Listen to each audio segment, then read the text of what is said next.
యుగాలు మారుతున్న కొద్దీ మనుషుల యొక్క జీవన శైలిలో ఆయుష్, ఆరోగ్యము ఇవన్నీ క్షీణిస్తూ వచ్చేస్తున్నాయి. కాబట్టి వీటన్నిటికీ మనం శాస్త్ర ప్రమాణం చెప్పుకోబోతున్నాం. కృతే త్వస్తిగతా ప్రాణాః, అలాగే కృతయుగంలో అస్థిగతా ప్రాణాః, ప్రాణములు అనేటువంటివి ఎముకలను ఆధారం చేసుకుని ఉండేటివి. కాబట్టే దధీచి మహర్షి తన వెన్నుముకను వజ్రాయుధం కిందగా ఇచ్చాడు.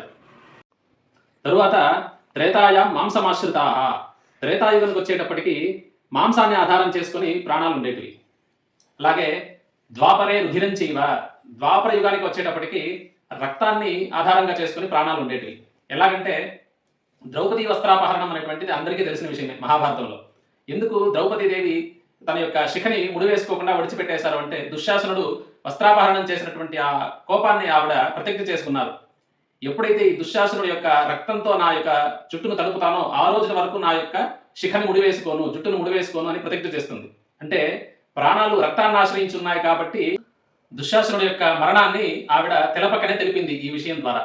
కలౌ త్వన్నేన సంస్థితాః, కలియుగానికి వచ్చేటప్పటికి అన్నము ద్వారానే ప్రాణాలు రక్షింపబడుతున్నాయి అనేటువంటి విషయాన్ని తెలుస్తుంది. ఏదో ఒక పూటకు భోజనం చేయకపోతే మనలో ఉన్నటువంటి జీవశక్తిని మనం కోల్పోతూ ఉంటాం.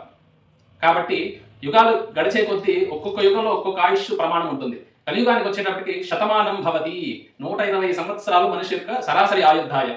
ఇలా 4 యుగాల్లో మనిషి యొక్క ఆయుర్దాయం తగ్గుతూ వస్తుంది. కాబట్టి భగీరథుడు వందల సంవత్సరాలు, వేల సంవత్సరాలు ఎలా తపస్సు చేశాడు? ఎందుకంటే ఆయా యుగంలో ప్రాణాలు ఒక్కొక్క విధిని ఆశ్రయించి ఉన్నాయి.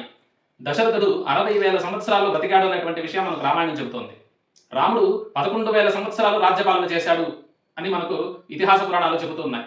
కాబట్టి ఎందుకంటే మనం 100 ఏళ్ళు బ్రతకడమే చాలా కష్టంగా ఉండేటప్పుడు వీళ్ళంతా ఇన్ని సంవత్సరాలు ఎలా బతికారా అనేటువంటి ఆలోచన అందరికీ రావచ్చు. కాకపోతే యుగాలలో ఒక్కొక్క యుగానికి ఒక్కొక్క ఆయుష్ ప్రమాణం ఉండడం వల్ల మనకు కలియుగానికి వచ్చేటప్పటికి ఆహారం ద్వారానే ఆశ్రయించుకున్నటువంటి ప్రాణాలు ఆహారం ద్వారా వచ్చేటువంటి వ్యాధులతో వీటికన్నీ లోనయ్యి మనుషుల యొక్క ఆయుష్ ప్రమాణం 120 సంవత్సరాలకి పడిపోయింది.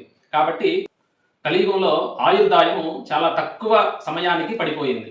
కృతయుగంలో ఎముకలలో ఉండేటువంటి ప్రాణాలు త్రేతాయుగానికి వచ్చేటప్పటికి మాంసాన్ని ఆశ్రయించాయి. మాంసాన్ని ఆశ్రయించినటువంటి ప్రాణాలు ద్వాపర యుగానికి వచ్చేటప్పటికి రక్తాన్ని ఆశ్రయించాయి. రక్తాన్ని ఆశ్రయించినటువంటి ప్రాణాలు కలియుగానికి వచ్చేటప్పటికి ఆహారాన్ని ఆశ్రయించాయి. కాబట్టి మనం తీసుకునేటువంటి ఆహారము చాలా శుద్ధమైనటువంటిదిగా ఉండాలి. నియమబద్ధమైనటువంటి ఆహారాన్ని మనం తీసుకోవాలి. కాబట్టి గత యుగాల్లో ఇన్ని ఏళ్ళు ఎలా బతికేవాళ్ళు అనేటువంటి ఆలోచన మనకు వచ్చుండొచ్చు. కాబట్టి ఒక్కొక్క యుగానికి ఒక్కొక్క ఆయుర్దాయము అన్న విషయం మనకు ఈ శాస్త్ర ప్రమాణం ద్వారా మనకు తెలుస్తోంది.